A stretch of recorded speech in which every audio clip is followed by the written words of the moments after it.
बूढ़ी गंगा अपनी गाय कपिला को चारा डालते हुए बोली, कपिला, ये ले हरी हरी घास खा। तू गर्भवती है, पेट भरकर खाएगी तो तेरा बच्चा स्वस्थ पैदा होगा।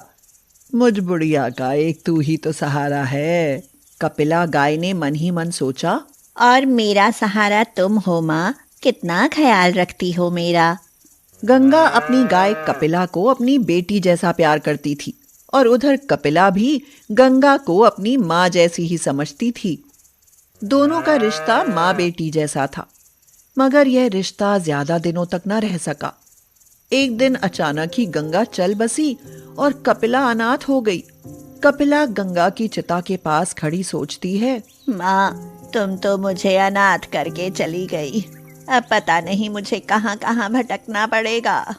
यह कहकर कपिला वहां से चल देती है।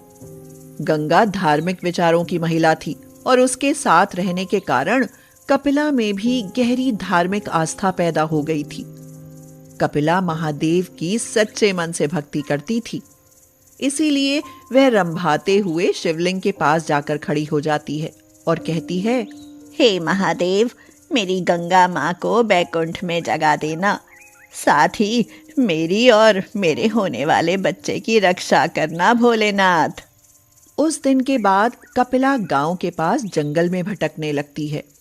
वह भूख लगने पर हरी हरी घास चरती और फिर जंगल में पुराने शिवलिंग के पास आकर आराम करती।